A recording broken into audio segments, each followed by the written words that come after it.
say you live here? About 8 years now. Okay. Do you experience anything supernatural? Or anything? There's been a couple of things that haven't really quite seemed normal. Right. Nothing real obvious, but Right. Yeah, they say that this whole basin is a hot spot. We've got the flying frog out there. We've got the ranch over there, Myers. They got it, Skinwalker. And all those things happen on the reservation. Just filmed, well, it was actually about a year and a half ago, they filmed, the Discovery Channel was here, and they filmed over around the ranch. And it's the first time I've seen anybody get anything that's actual proof on the camera. Goat man. Yeah, that was something. They were so scared that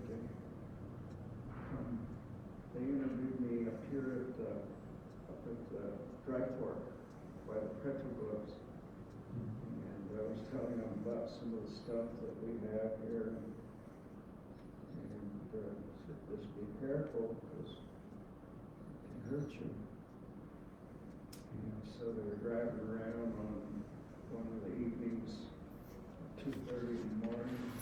Came across a hitchhiker, and as he pulled up on it, it looked like it had fur boots on, and it had a hood with fur around the hood.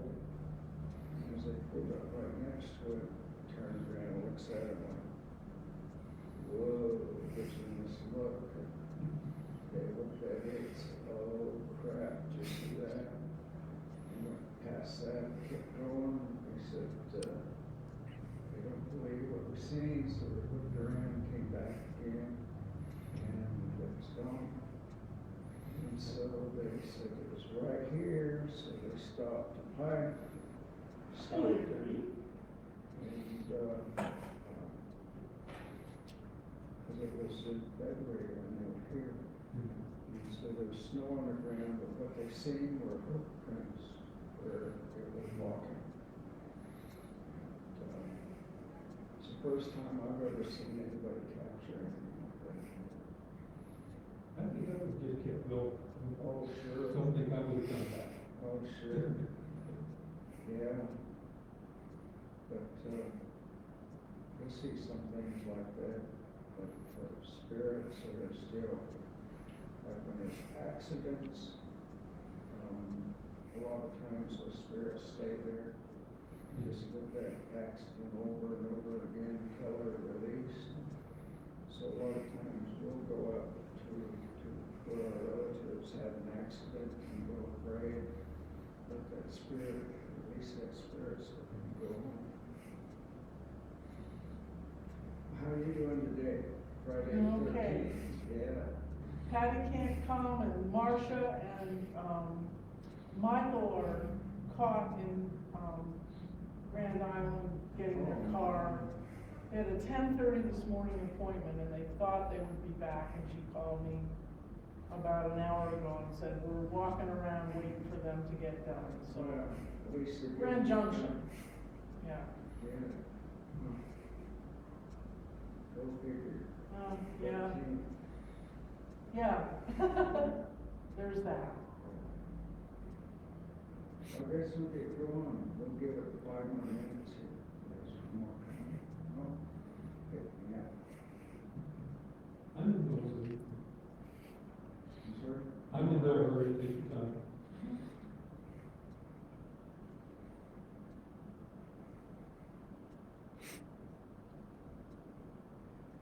Yeah, so I have a couple films.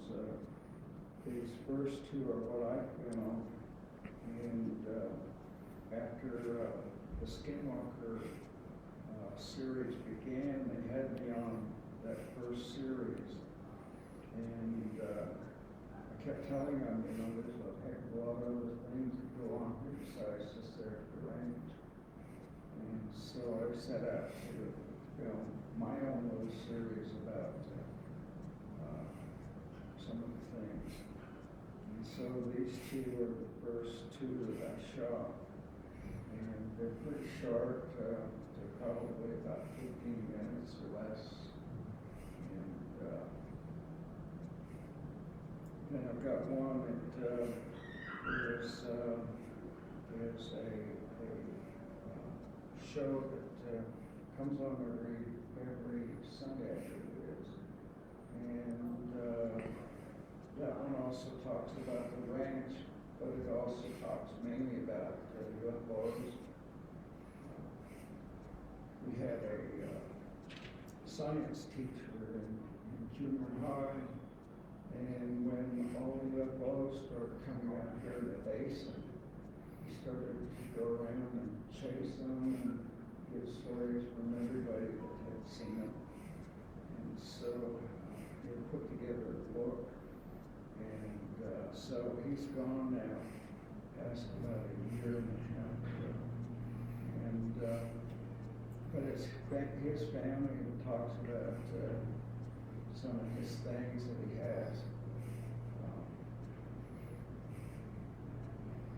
He was able to find a piece of metal over on the ranch, and it wasn't anything that we know of. And one of the guys that was at the ranch took it and didn't get it back to me again. But yeah, that was all part of it. By folks that are there.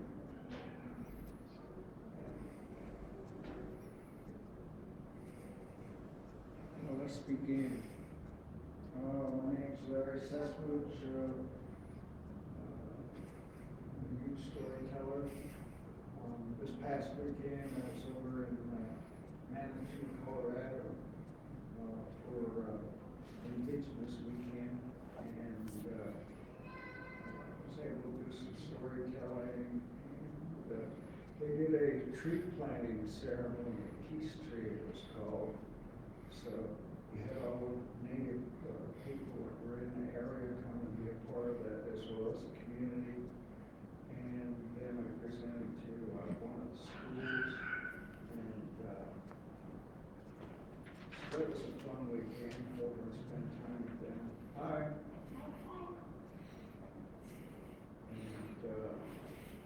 So today's topic is,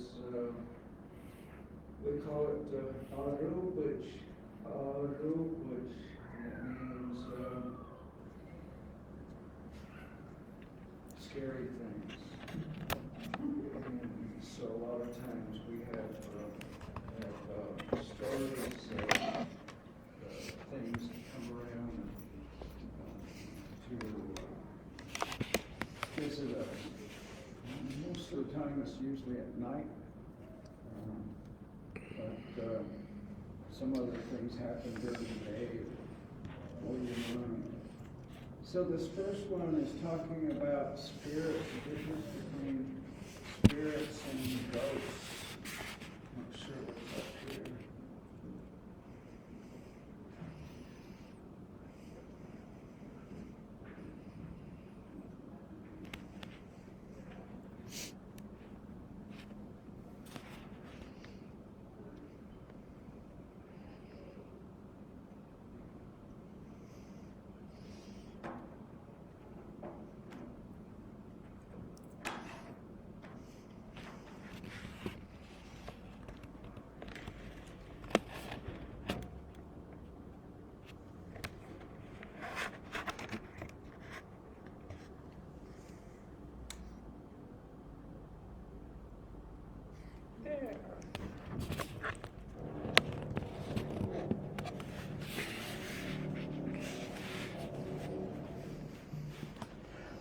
My name is Lloyd Reeves.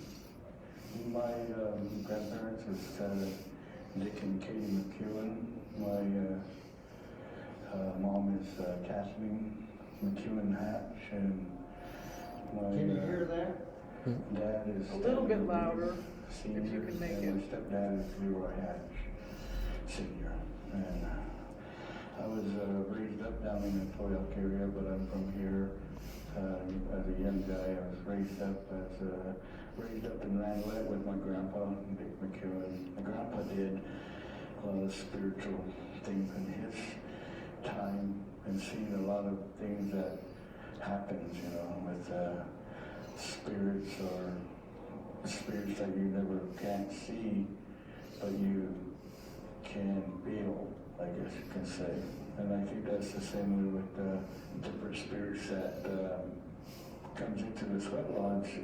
They're not like ghosts, but they're spirits that come. You can feel a spirit coming in, or you feel that certain vibe, I guess you can say. It's a vibe. And sometimes it picks up, you know, it gets louder and louder with the singing or the drum, or some vibes, I guess you can say. Like I'm saying, in a sweat lodge, you get different vibes, you get different feelings, you know, and at the end, you see a person going in, you know, hurting or crying or something, but at the end of the sweat, they come out feeling refreshed and laughing, and we're going to all be together, and, you know, and I think it is taken care of that way. But I think it's an individual thing that it's not everybody sees the same thing. Everybody has their different inner spirit, I think. It's not like everybody sees what you see and they don't hear what you hear, but you hear what you hear and you see what you see within yourself, within the sweat lodge. And I think that them are individual spirits that you yourself, what you're asking for, or what you want, type of a healing that you want, I guess, you know, within yourself. And it's not like everybody sees it. Like I'm saying, it's just like an individual thing. Maybe you're going through some hard time, a hardship, or family thing, and maybe everybody can't see that, but you yourself can feel it.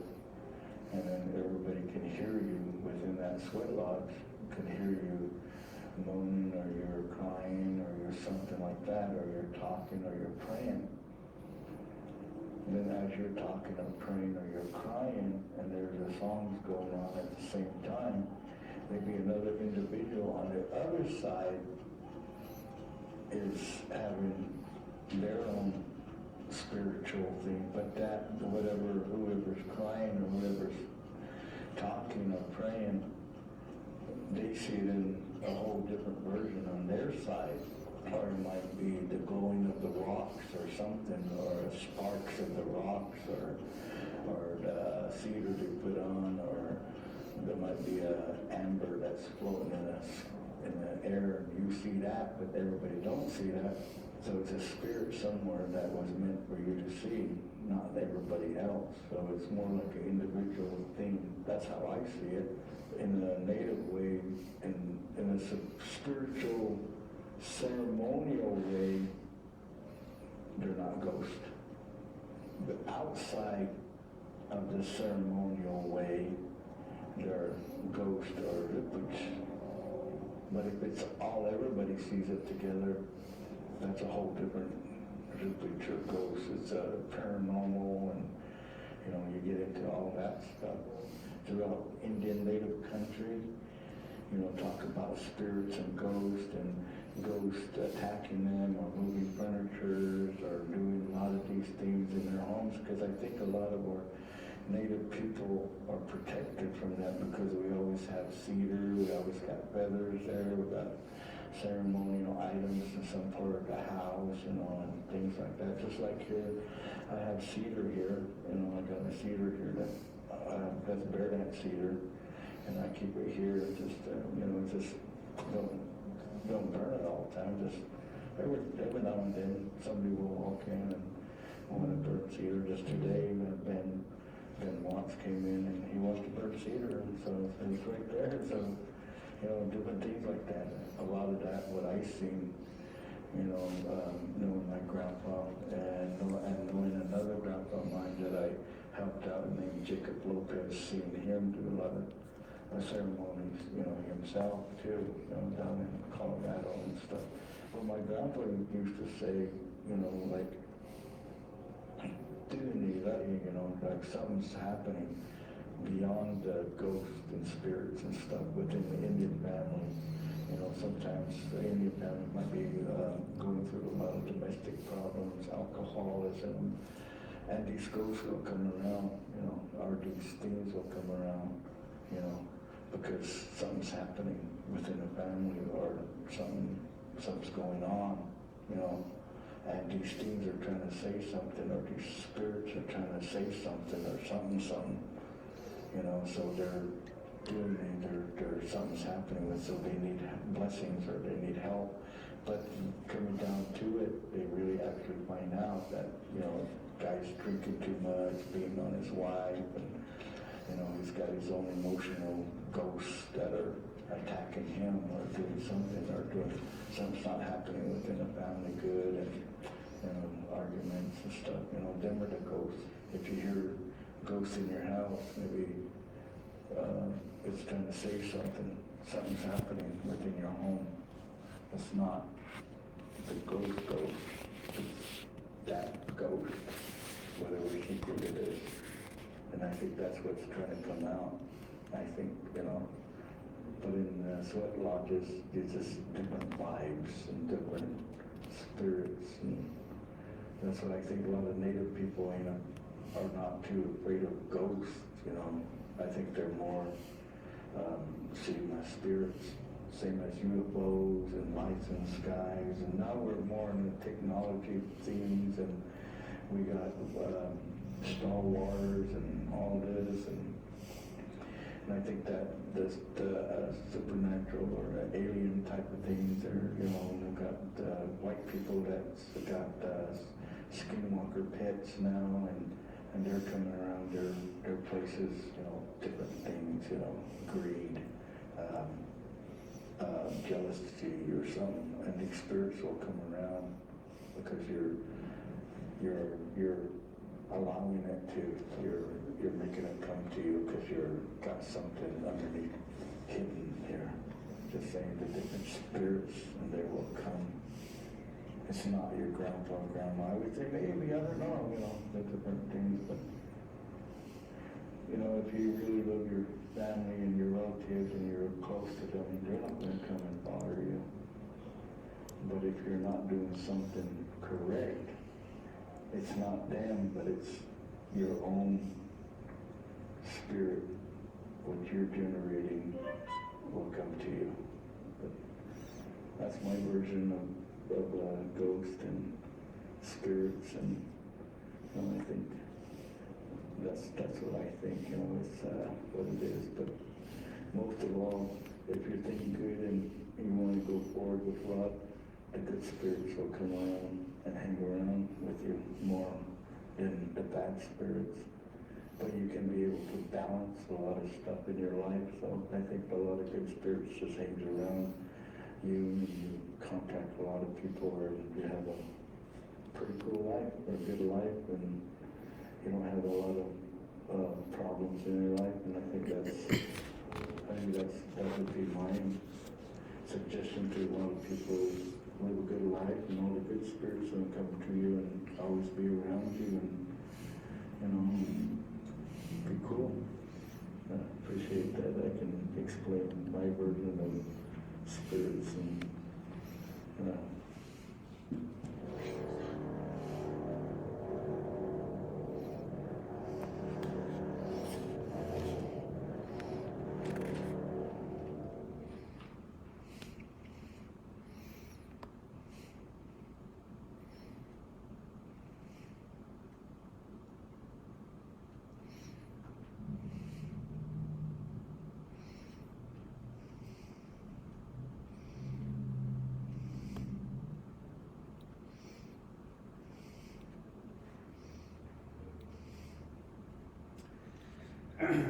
a couple of things, ceremonies, like a sweat lodge ceremony, he was talking about, even in this day and age, we have our spirits that we communicate with, and a lot of times they'll come as little fireflies. You'll see them in the lodge, and it might be only you see them, but they come for you, just like he was saying, for a reason. And a lot of times they'll communicate with you, but you may not understand it or may not know what they're saying right at the time.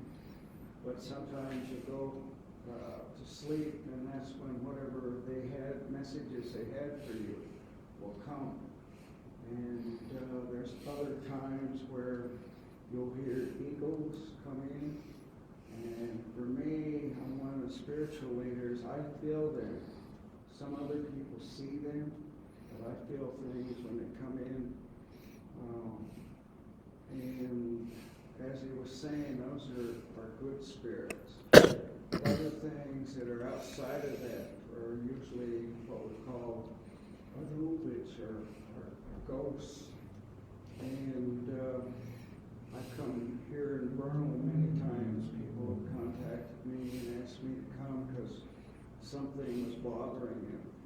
And the last time I was here was a new home, and there must have been a grave or something that they built on, because the spirit that was coming there was there before. I've been here all along. And so what we use is cedar, just plain cedar you have out in the wild out there. And we burn that. It's a heavy smoke. That along with prayer and whatever else is needed to get rid of those things. There are other times where, for instance, over at the bowling alley, at the tribe's bowling alley there used to be a janitor, and he must have liked that job. But he was coming around, just like he would come around every morning to clean up. He would make his rounds, and the staff there seen some things that were going on, and they asked me to come. So I go in something like that, and I smudge the whole place. But I talk to him, and I say, you know, my relation, you're not here in this life anymore. And it's time for you to move on, because you're going to be stuck here for a long time if you don't. And that sacred smoke is what helps them to move on to what people would call heaven. So those spirits are real. And there's good spirits and there's bad spirits. This next little piece that I'm going to show you is when we were growing up in junior high. We have a river over Fort Duchesne. It's the Uena River that runs next to the community there. And we used to always be down on that river playing, and our parents used to always tell us, don't you go down there at night. Those old spirits don't like you down there. My people, when the fort was there, they used to camp all through that area. And my grandmother lived on the other side of the river, and sometimes they had to cross. There was this footbridge. They had to cross this footbridge, and they would have things follow them, or they had things that would throw rocks in the water, and sometimes that's Bigfoot doing stuff like that to keep you away from them. But this next film is a short one. It's about our experience that a bunch of us kids had. And this guy telling the story with me is is our lead guitar player back when we were in junior high. And he's returned back here to be with one of the ladies that we grew up with, and so he's telling a story. So with that, I'll let her go. Any questions?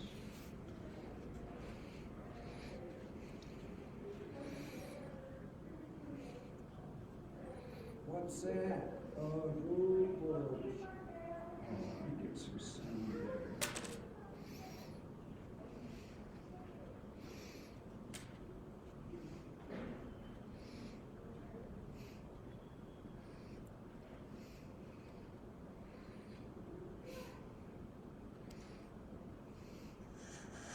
My name is Larry Cesspooch. I'm a filmmaker. My last name means white belly. I've been making films a number of years, and today we're here at the Uinta River. It's just below Fort Duchesne, Utah. And this, what you can see left of the bridge, is an old footbridge that was erected back when the soldiers were here with the fort. And there were some stores over on the east side of this river that they used to go over and buy commodities and alcohol and some other things. But the fort was off limits for any kind of booze, so a lot of times they went and dropped their bottles and such through here before they went back to the fort. But this old bridge has a lot of stories to it. My grandma used to live across the river here, and she used to talk about all kinds of stories that happened. They used to have to go through there sometimes at nighttime, and they would hear somebody throwing rocks. They could hear water splashing, and they would see that along the sides of where they were walking. And they would also hear voices through here. Down through here are Ute people, and they used to camp, because they would camp around the fort. And our old people used to always tell us, don't go down there, don't go down to that river, because there's those old spirits down there, and they don't like you to bother them. And we're about to share a story with you of one of those times that we didn't listen, and we came down to see how far we could come down to the river. Back then, it was probably 1965, probably 8 o'clock, 9 o'clock. We got down here to the crossroads here to the river, and I turned around and straight shot to the jailhouse and saw that light right away, and it was just one light. And the first thing went through my head was, here come the police, we're in trouble, we're not supposed to be down here. Couldn't be more than a few seconds after that light started coming towards us. There's no vehicle could go that fast. Maybe a plane could, but it just got bigger and bigger and bigger in a hurry. The light never got to us. I don't know, it was almost like it didn't even move, it just got bigger and bigger and bigger till it was the size of maybe a full moon.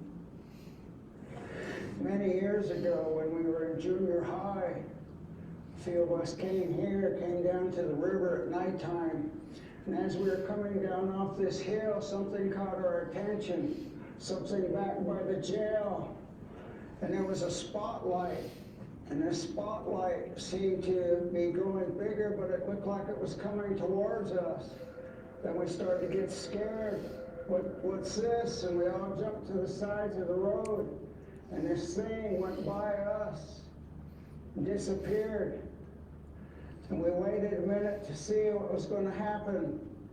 And nothing happened, so we all kind of popped up and ran home because we were scared. Never could explain it in my mind. So I thought about it through the years. Thought, could that have been UFO light? Could have been some kind of fireball from space? Was it some kind of evil spirit, evil presence? Just no way to explain how that thing could just go from like that to in just 3 or 4 seconds, and it's covering probably a quarter mile. but it'd have to be going 500 miles an hour or more to look like that. So still a mystery to this day, and that's why we're back down here, just to document it. And, you know, Larry and I were good friends back then. He was a couple years older than me, and we had our own little rock band and did all kinds of stuff together, and it was just another evening for us. There was just no explanation for it. To this day, it's got to be in the top 5 weirdest thing that's happened to me my whole life. And I'm 67 years old and had some weird stuff happen in California. But this one was just, man, there's something about this area that has some real unexplainable phenomenon. So however you look at it, whether it's just nature or some sort of spirit, it's real and it exists.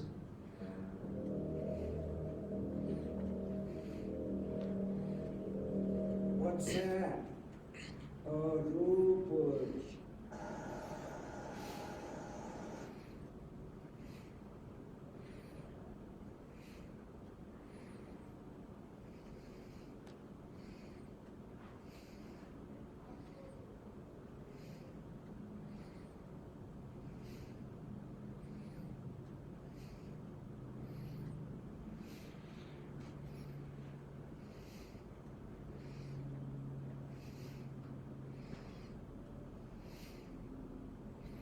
Yeah, there's a lot of things that happen over there, and they happen all over the place. And, I don't know if you've seen some of the History Channel. They also did some things out here at the Blind Frog. I guess there was some gold digging, or they were looking for things like that out there. And spirits don't like when you're disturbed. Rather, that's a house put on there wherever they are, or disturb the land like they did when they were digging for supposedly gold. And they'll let you know that they're unhappy. Have any of you had any unnatural things happen?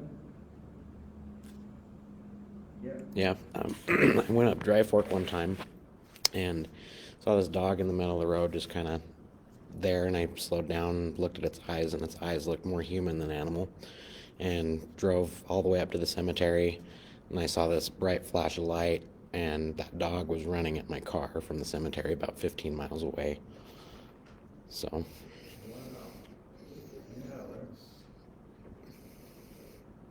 Those are shapeshifters. They can change into an animal, and these skinwalkers that they talk about, they're shapeshifters as well. One story, my grandpa, when he was in high school, we went to boarding school in California down to, can't think of it offhand. Anyway, he met a girl down there, and she was a Navajo, and I guess they got to be really good friends, and he came home for the summer, and one day she showed up, and he said, "Oh, what you doing here? How'd you get here?" She never said. And so at the end of the day, she said, "Well, I'm going to go now." And he wondered, "Well, how are you going to go? You have your parents' car here or something?" And she never said. And so she came back, she says, "I'll see you again." And she came back, I guess, a few times that week. And my grandpa's parents wondered who she was. So they asked him, he says, "That's my friend from school." And they asked, "Well, how did she get here?" And he didn't know. And he asked a little more about what she was doing, and they pretty much figured she was a skinwalker, shapeshifter. She could be that human being, but to get from here to, say, Arizona or New Mexico, would change into an animal that could cover all of that distance in one night. And the Discovery Channel was here not too long ago, and they did some filming, and they were asking me about them. But as much as I know, I was told that we call them the Bulbasaurite, means coyote-like, and was told that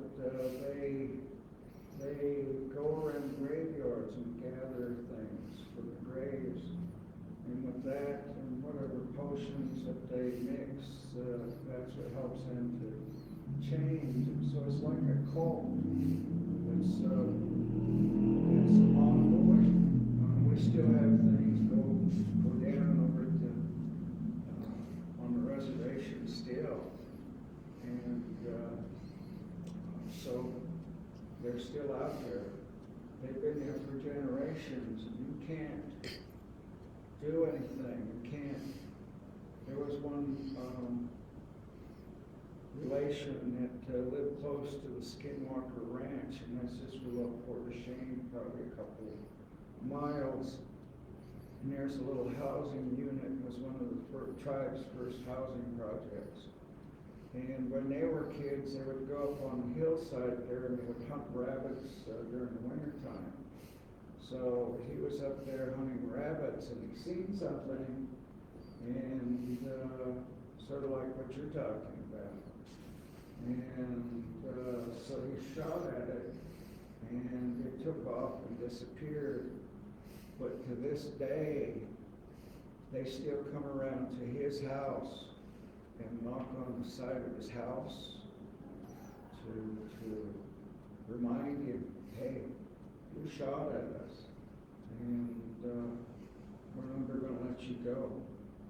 And they can come around and scare you that way. So those kind of things that people have seen and asked me to help them. I use that sacred smoke, cedar, and I go to the house and I pray to the house, because your house is pretty much your shelter. Those things might come around, they might look in your windows and stop, but they won't. Can't go past that. And so they'll always be there, same way with UFOs, and all of those things have been here for eons, and we just learn to live with them. We just recognize that the Creator made all of us, and so you ask for only good. That's all that will come, and that's what will take care of them and take care of yourself when you deal with those things. And so thank you for sharing it. Mm-hmm. Yeah. Anybody have any questions? Okay, this last one is part of a program, as I said, on Sundays, and it talks about our science teacher in junior high. His name was Junior Hicks, and he used to chase those UFOs and document them and all the people's stories that they had. So it probably runs about 20 minutes, so that will probably finish us up. And if you have any questions after, I'll do my best to answer. But you're talking things that a lot of us don't really know exactly what they are. We just learn to live with them and try to take care of ourselves. I think that's all we can do in this day and age.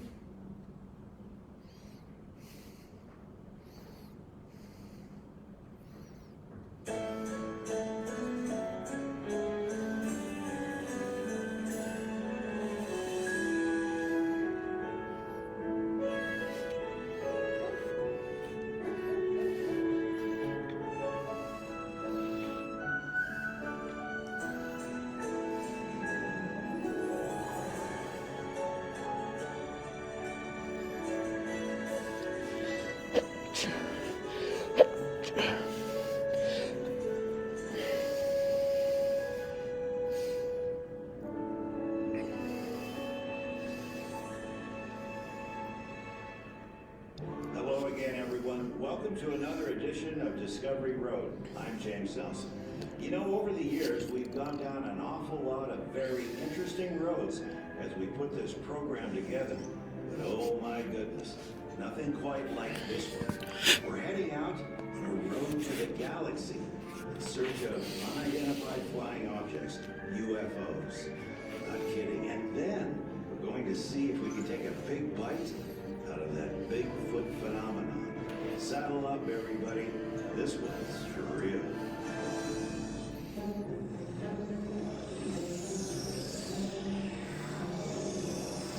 We have an appointment, scheduled transport in a vintage World War II ride. A little old-fashioned crank. You can put the bar in here, it goes in here, and you can crank start it like the old Model Ts. So if your battery is totally dead, you can crank it. But it does have like the kick. A real piece of history, and believe it or not, it's part of the UFO story in the Uinta Basin. Turn signal that he created. It when the key's on, it blinks right, blinks left. Has a little horn here. Homemade gear shift knobs that he would make. Down on the bottom, you see a dial down there. It's an altimeter that tells the height, elevation, where you're at. Other gauges.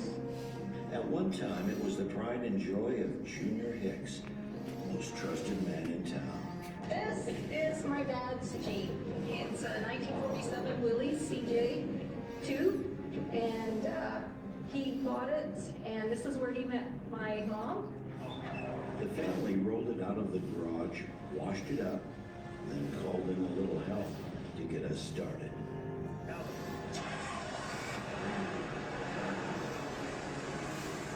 Started right up. Yes, sir.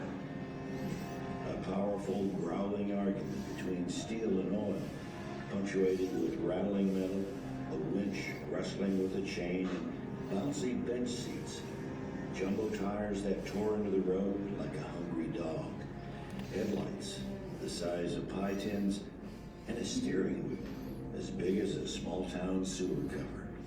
It was like a ride in a time machine.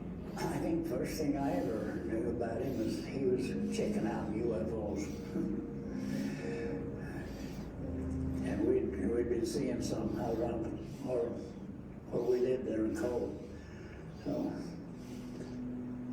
and we went in his Jeep quite a bit, checking things out. I love that star on the horn. What Meekum and his family saw happen more than 50 years ago, it changed his view of the world and introduced him to Junior Hicks. Hicks listened to Meekum's story, took notes, and made drawings. It was just one case in what would eventually become a flood of UFO reports. Hicks documented more than 400 incidents. You would hear about thousands of unusual events. He jotted down notes, urged witnesses to do drawings of what they saw, and uniformly organized the incidents by date, time, location, with plenty of description. His files became part of the book, The UFO Display. Meekum's Saddle and Harness Shop is a cozy little workshop filled with lots of cowboy stuff. Saddle parts, tools, ropes, halters, and cinches. Above one workbench, pictures, lots of pictures. Hunting trips, cattle drives, men on horseback. And there's one black and white photograph of a stoic cowboy standing behind a beautiful new saddle. It's Leland Meekum, about the time strange things started showing up in the neighborhood. Our neighbor called us and told us that it was midnight, well, right around 11 o'clock at night. And Ruth Osler, she called and said, "Lee, I heard horses on the road. I think your horses are out." I said, "Oh man, they're black, dark, really dark." So I got Jody up and I said, "Let's go see if we can find him." So only horse I had there was my stallion. So we went out and saddled him up, and he jumped on behind me, and we took a couple holders and went looking at his horses. They were so black dark you couldn't see nothing. And then they did see something. Something they would never forget. With his eyes wide open, his gaze downward, Meekum channeled some unsettling memories. probably half a mile from our house. I was along there, and Jody was sitting behind me, and of course his head was about as high as my shoulders. But he said, "Dad, what's that?" And I saw it, and he pointed up there, and oh my gosh. I looked around and looked, and there was a big red object. And there was a neighbor guy that lived a little over a mile above our house. And he had a 2-story house. It wasn't a very big house, but it was high. And this object was on the other side of the house, because we see that house in the light up there. And that whole area up there was lit up, just like day. You could see the individual cedar trees on the hill there. Meekum galloped back to his house and rustled his family out of bed. By the time he got them outside, though, it was gone. The powerful outdoor light that accompanied the object was still there. It slowly faded into the darkness over the horizon.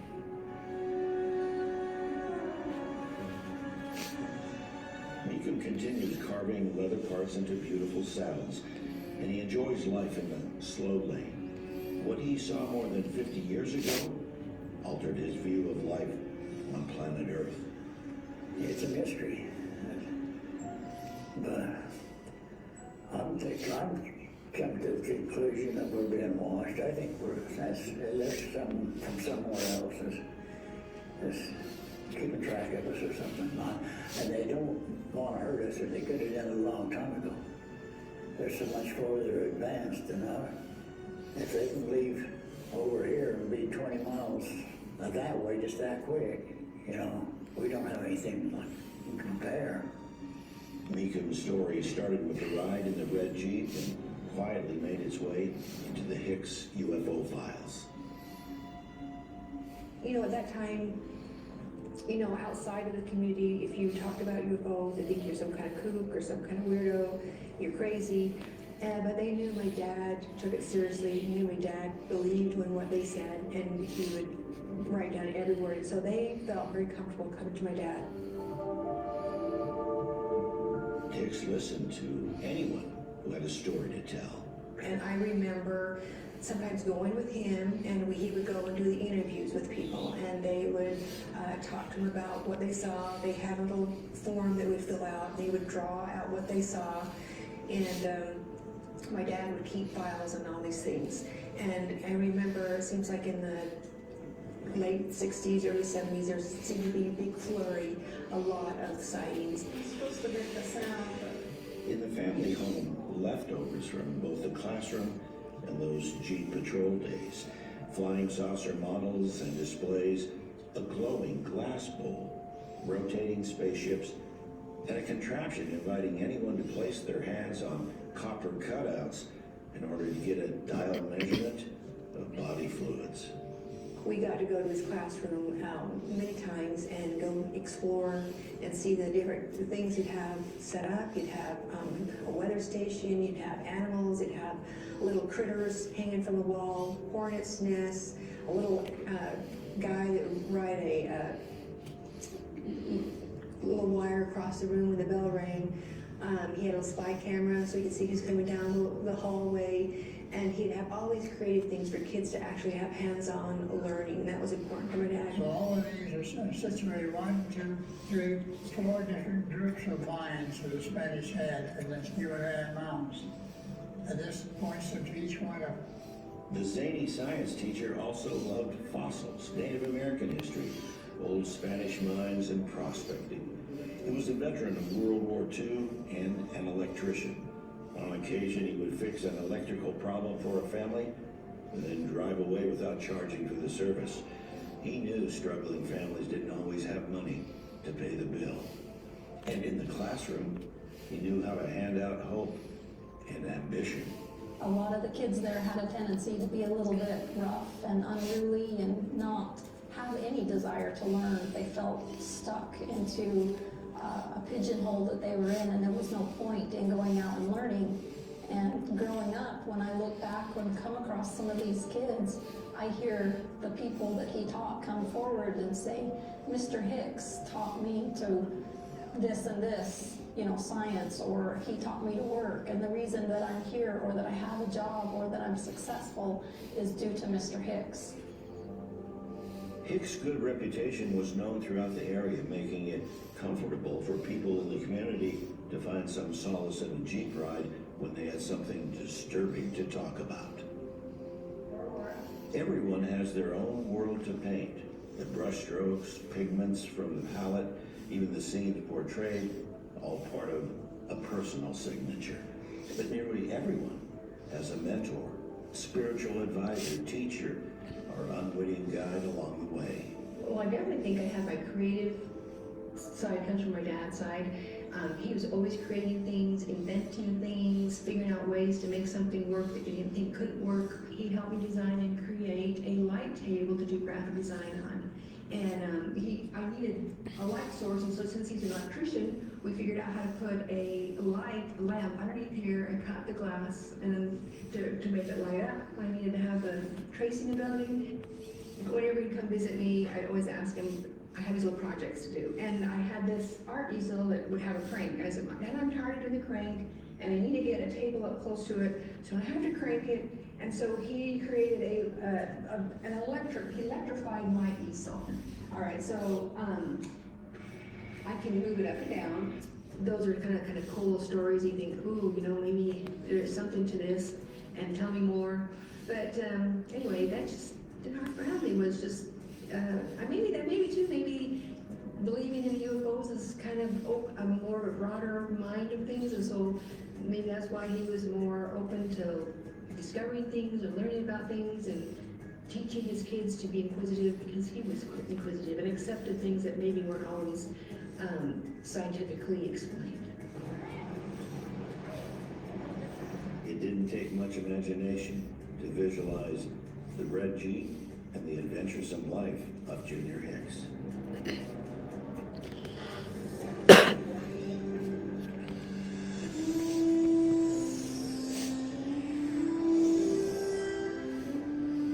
We're heading onto the Ute Reservation for a very unique perspective, seeing UFOs through the Native American lens. My name is Larry Cesspooch. I'm a Ute tribal member. We're here at the Ute Wallow Reservoir. We're up on top where we can see the whole reservation, and so we're going to start here today to tell a story about our relations, the extraterrestrial people. Way up there, as you can see, that red kind of dirt, that's what point. It's a community there, but UFOs seem to be attracted to that kind of dirt. I think there's something in the soil that they seek that. Larry Cesspooch says there have been numerous UFO reports over many years on the reservation. He describes the activity as not unexpected. When they hover over the red dirt, they're almost like jet lights, because they stay on for a little while, off and on, and then they'll just stay on, then they'll move, and sometimes they'll break into more than one. Cesspooch's guide into the areas where UFOs have been seen carries a reverential tone. Yeah, we considered them our brothers and sister. The Creator made everything, and also made those. So there's other worlds, and this ranch down here is a portal where things come through. And it's on Ute Reservation, Ute land for a reason. The vastness of the area emits a strong sense of power, commanding wide open spaces, a striking quietude, and the blue sky above, enchanting, oozing with beauty in every direction. We never had any experiences with anything here, but on the other side of here is Myers Ranch, what is now dubbed the Skinwalker Ranch. And we never got bothered here because we've always considered the extraterrestrials our relatives. And when you have that kind of mindset, and they know us like we know them, our people have always had a connection with them. That's what's on the rocks. So we've always got along. And if they have something for us, they'll come to us. Likewise, we always offer tobacco or things like that. The area now widely known as Skinwalker Ranch is where Cesspooch and friends worked when they were young. And yes, the place was very unusual. When we were in high school, we used to come haul hay for the old couple. And when they would feed us at noon, they had these big dogs that came all the way up to the tabletop. And they had locks on the doors, deadbolts. And we'd ask, what's that all about? The big dogs. They would say, well, things come. And they wouldn't go past that as far as what they said. But we didn't know anything about all the other stuff that happened. But it always seems to happen to non-Indians, not our Ute people. Cesspooch has documented many sightings and pinpointed where the strange occurrences took place, some from his own relatives. And they'd fly back in here, and the canyon turns to the north, and they could land back in there because there's burn marks around there. Last time I came in here with my relation, I had a Geiger counter because we didn't want to get burned of anything that was still there. But he said it had been a good year or so that he had seen them come in here.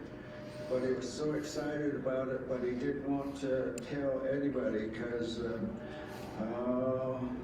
guys he runs with are in the oil field, and some of them think that they should be crazy or something like that. So he just shared it with me. Good by today. He's beaten with Jenna. The way up.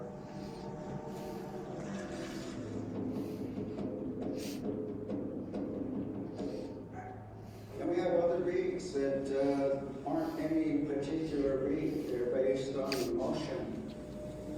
So a lot of our prayer songs are that way. For many years, Cesspooch has educated people about Native American history, culture, and heritage. And he doesn't back down from giving his view on the unknown that is out there. And that's the whole reason why I'm here today, to help people understand there are relations. They're nothing to pull a gun on. It's just like Bigfoot. You pull a gun on him, he's going to react in kind. The same way you treat him, he's going to treat you.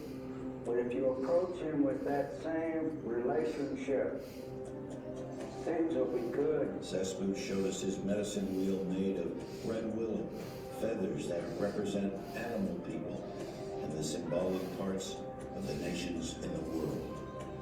And this here, the hoop itself, is the universe, or universes. So Creator has created all of these things that we talked about today, and they're within this universe with us. Creator made all things, made all worlds, so there's not just us here. So whenever somebody questions whether there's life up there, there is, and there are relations.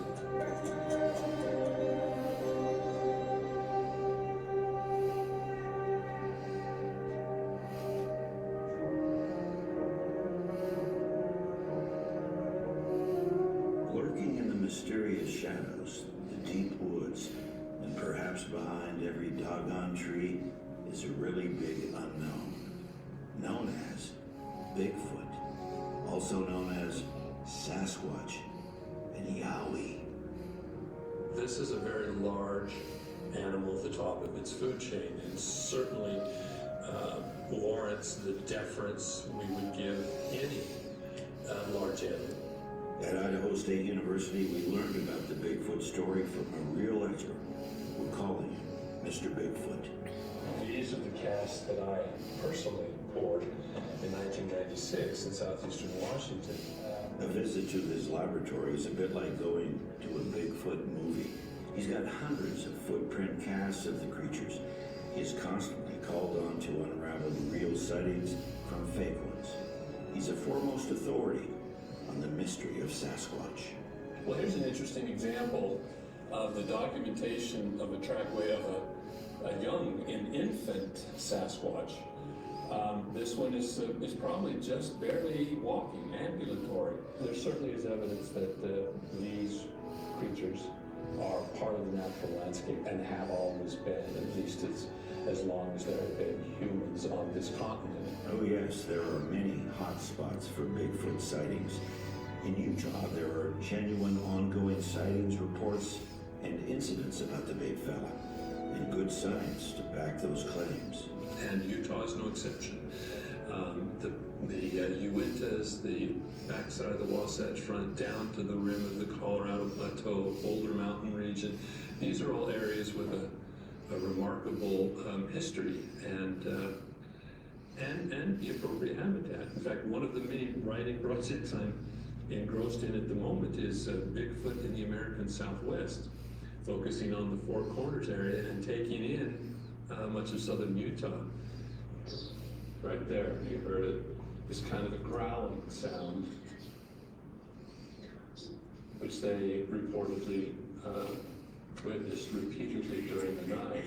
Meldrum spends a lot of time listening to video clips, analyzing samples sent to his laboratory, and then making a determination. People, for all their good intentions, often see what they want to see, and their imagination sometimes gets the better of them, or at least over-interpreting the experiences that they have.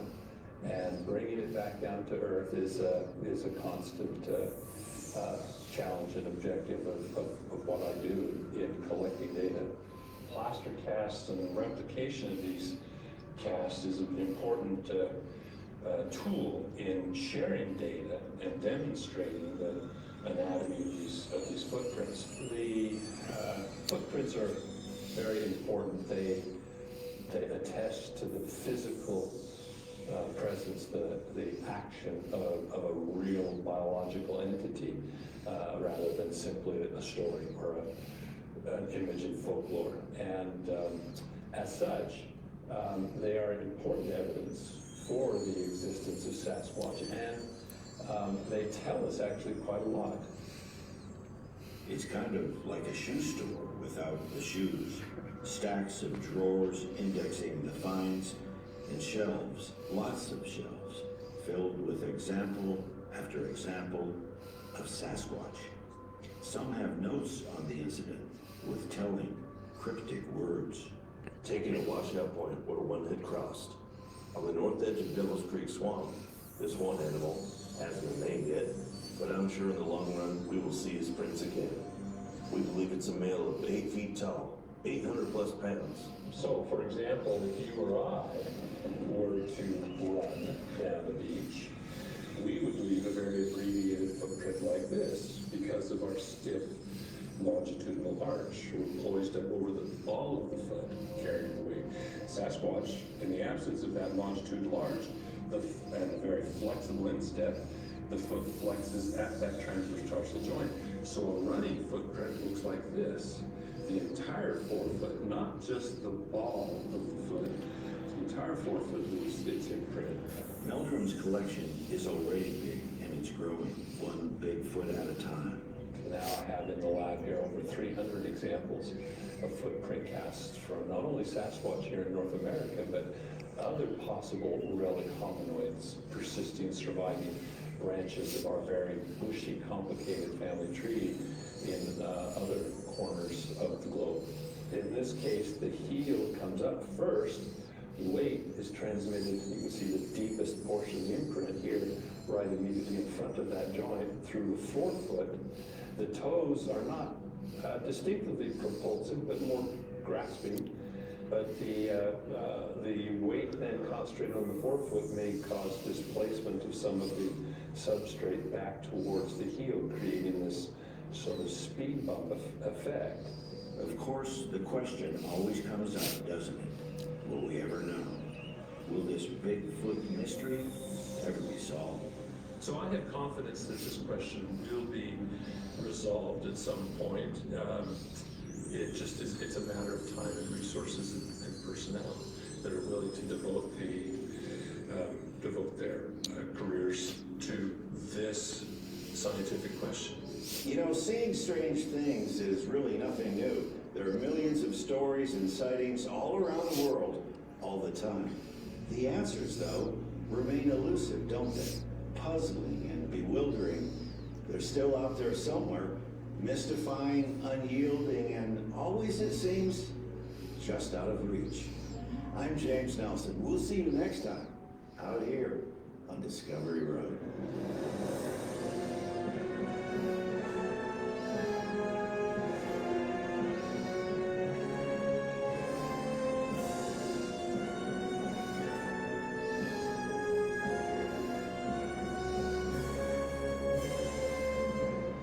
My dad tried to embarrass his kids, so when they wanted to go to the bathroom, they had to go really, really bad. And if they had to go really, really bad, he would take this little hall pass to the bathroom, and that meant that they had permission to go to the bathroom. All right. I myself have had contact with Bigfoot. I have a good friend that's seen him since he was little, and they communicate with him through telepathy. And so because I'm in front of the camera a lot of times talking about these things, they wanted me to meet me and to tell me what to say. And that was, they've been here for a long time, they're keepers of the earth. You treat them with respect and they'll treat you as well. And they're here to teach us how to take care of Mother Earth and not to be afraid of them. And same way with extraterrestrials. I've had an encounter down in Moab of all places. And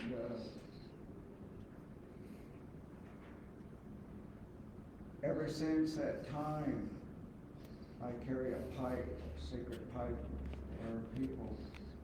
And when I load it with pipe pools, one of the pipe pools of Indian tobacco I put in it, I pray for all those things.